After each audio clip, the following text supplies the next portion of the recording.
तो आज हम आपको एक इंटरेस्टिंग चीज बताने वाले हैं। आप लोग जानते होंगे कि दुनिया में लगभग जो है 212 देश है और ये 212 देश एक बार में किसी बच्चे को याद करना नामुमकिन जैसा लगता है। लेकिन आज हम आपको बताएंगे हमारे कोचिंग में ऐसे 3 बच्चे हैं जो लगभग 202 से ऊपर तक, बहुत बच्चे ऐसे जो 206 या 204 या 205 जो देश है और राजधानी है वो पूरा कंठस्थ याद है। अब यहाँ पर देखिए कि ये है मेरे हाथ में, ये बच्चा, इसका नाम है रणवीर कुमार। ठीक है, ये बहुत पुराना बच्चा है मेरे कोचिंग का। ये एक बार में 200 कितना देश लिखा है? 202 है। 202 देश का नाम पूरा कंटिन्यू लिख दिया, बिना कुछ बोले बिना कुछ पूछे, अपने मन से पूरा 202 देश का नाम ऑटोमेटिक यानी कंटिन्यूटी करके बिना रुके हुए लिख दिया। ठीक है, अब हम इसे पूछते हैं, ठीक है, कि इसमें सही से ये लिखा है या फिर गड़बड़ करके लिखा है। खड़ा हो जाओ, तुम बताओ। पलाव की राजधानी पुर्तगाल, टोंगा, आइसलैंड, मालदीव, ठीक है, माली, ग्रीस। तो आप देख रहे हैं जैसा कि यहाँ पर हम कोई भी इसे देश या राजधानी का नाम पूछ रहे हैं तो ये फटाफट बता रहा है। अच्छा एक और बताओ, चीन, कुवैत, ऑस्ट्रिया, डेनमार्क, यानी कंठस्थ इसको पूरा 202 देश याद है। तो ये तो पहला बच्चा है और इसको इनाम में जो है हम 101 रुपया रखे हुए थे। ऐसा बोला गया था कि 101 रुपया, यानी अगर ये पूरा 202 देश का पूरा कंठस्थ याद कर लेता है और लिख करके दिखा देता है तो हम इसको अपने तरफ से गिफ्ट के रूप में एज ए गिफ्ट 101 रुपया का इनाम देंगे। ठीक है, अभी हम देखते हैं कि कोई और बच्चा है। ठीक है, तो इसका हम ले लेते हैं और इसको यहाँ पर जमा कर लेते हैं। ठीक है, यहाँ पर यह है, इसका नाम है शहजाद। ठीक है, ये भी बहुत पुराना बच्चा है, ये भी लगभग 1.5-2 सालों से यहाँ पर पढ़ रहा है और एक बार में पूरे देश, पूरे वर्ल्ड में जितने देश है उसका कंठस्थ नाम याद रखना मामूली बात नहीं है। और उसके साथ साथ ये बच्चा उसकी राजधानी को भी याद किए हुआ है।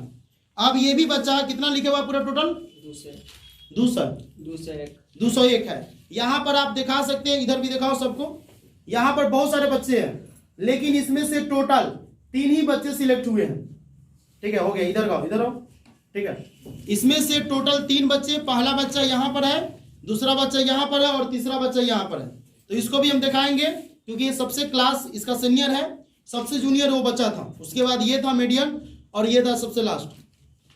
तो हम इससे भी पूछते हैं, कुछ हो सकता है और आप लोग को लगेगा कि ऐसा कोई फॉल्स है, तो फॉल्स नहीं है। ये कोचिंग का एक तरह से सरप्राइज वीडियो है कि बच्चा को मोटिवेट करने के लिए हम वीडियो बना रहे हैं ताकि कोई और बच्चा देखे और मेरे कोचिंग में आना चाहता है तो आ सकता है, उसका वेलकम है। हाँ चलिए हम पूछते हैं, अफगानिस्तान की राजधानी?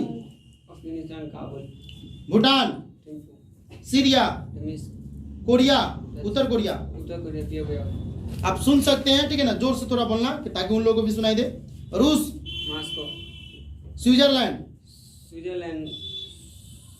स्विट्जरलैंड होता है, स्विट्जरलैंड उसको बोला जाता है। स्विट्जरलैंड का कहाँ होता है? स्विट्जरलैंड का हाँ, चलिए कुछ कंफ्यूजन है तो यहाँ देख लेते हैं। नॉर्वे, हाँ, नॉर्वे, ओस्लो। अच्छा चलो, रूस, मॉस्को, ठीक है, Andorra, Andorra, Tuvalu, Tuvalu, Spain. Madrid. तो लगभग इस बच्चे को पूरा कंठस्थ याद है और ये एक असंभव काम है। ये इसी तरह का काम जो करता है, ऑर्डिनरी का मतलब होता है जो सभी काम कर लेता है, यानी जो हर कोई उस काम को करता है उसे ऑर्डिनरी पर्सन कहा जाता है। लेकिन उसी काम को एक एक्स्ट्रा वे में, एक अलग तरीके से उसको करता है तो एक्स्ट्रा ऑर्डिनरी हो जाता है। ऐसा कहा जाता है।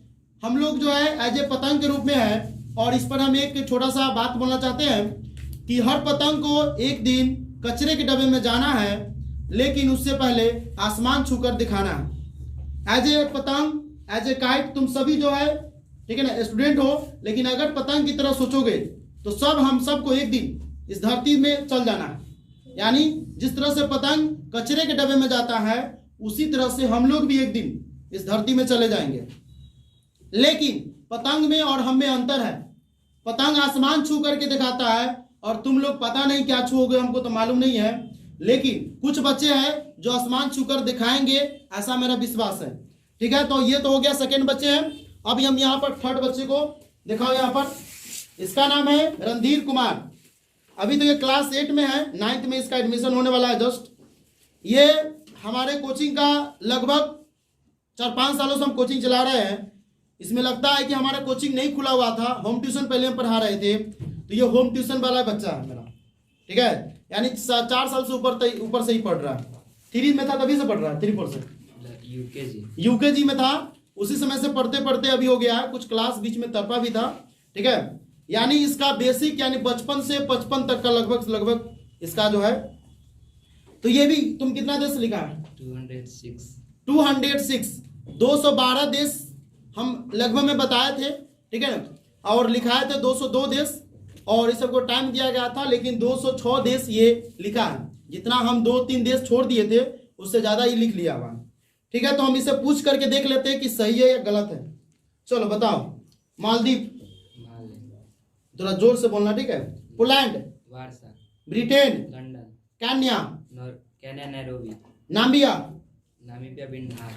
ठीक है, और देख लेते हैं। ब्रुनाई, मोनाको, चलो सामो। तो लगभग हम यहाँ जहाँ तक हम देख रहे हैं, जहाँ तक इस बच्चे को याद है, और ये बड़ी खुशखबरी है, और ये मेरे लिए बहुत खुशी की बात है कि मेरे कोचिंग में ऐसे 3 बच्चे हैं जो कंठस्थ याद कर सकते हैं, और याद करने में हमको लगता है कि ऐसे बच्चे बहुत कम मिलते हैं। ठीक है, यानी कि हम इसे कोई भी नहीं बोले थे, कुछ भी नहीं बोले थे, ऑटोमेटिक मतलब इसको बोला जाता है, जैसे मशीन को एक बार इशारा कर देता है अपना काम करने लगता है, उस तरह से हमारे कोचिंग में 3 बच्चा है। और आज तक का ये पहला हमारे कोचिंग में एक तरह से समझिए तो इतिहास रचा रहा है कि 202 देश एक बार में याद करना, और उसके साथ साथ राजधानी को याद करना, और हम उससे कुछ भी नहीं पूछे थे, एक बार में वो लिख करके दिखा दिया। अब बारी आती है कि सबको जो हम इनाम के तौर पर बोले हुए थे कि 101 रुपया देंगे, अब हम वो 101 रुपया इस सबको देंगे। ठीक है, 101 रुपया का इनाम इस सब पर हम रखे हुए थे कि अगर कोई बच्चा 202 देश या 200 प्लस देश सुना देता है तो उसको 101 रुपया का इनाम मिलेगा। ठीक है, तो अभी हम खुदरा रुपया कुछ है तो निकाल लेते हैं। ठीक है, खुदरा रुपया है क्या नहीं देख लेते हैं। खुदरा रुपया तो नहीं है। चलिए हम इसमें अभी तो 100 दे देते हैं, बाद में 1-1 रुपया बाद में ले लेना तुम लोग। ठीक है, चलो। तो यहाँ पर है, सबसे पहले हम छोटे बच्चों को प्रोत्साहन करना चाहेंगे क्योंकि ये बहुत मोटिवेट अपने आप को किया है और पूरा याद किया है। ताली बजाओ। ठीक है, बैठ जाओ। दूसरा बच्चा यहाँ पर है। ठीक है ना, ये भी बहुत अपने आप को मोटिवेट करके 202 देश याद किया। ठीक है, ताली बजाओ। कम यार। अब ये है तीसरा बच्चा। ठीक है ना, ये भी अपने आप को बहुत मोटिवेट किया है और याद किया। Thank you. ऐसे ही आगे बढ़ते रहना है, और इन बच्चों सबको भी दिखाओ पिक्चर। ठीक है ना, तुम लोगों से भी ये कहना है कि अगर कोई हम होमवर्क देते हैं, तुम लोग भी अगर इस तरह से याद करते हो पतंग की तरह, ठीक है, कचरे के डब्बे में जाना है, लेकिन एक बार आसमान छूकर पहले दिखाना है, उसके बाद कचरे के डब्बे में जाना। समझ में आया? ठीक है, चलो आज के लिए इतना ही। फिर हम मिलेंगे आपसे एक अलग वीडियो में। जय हिंद, जय भारत।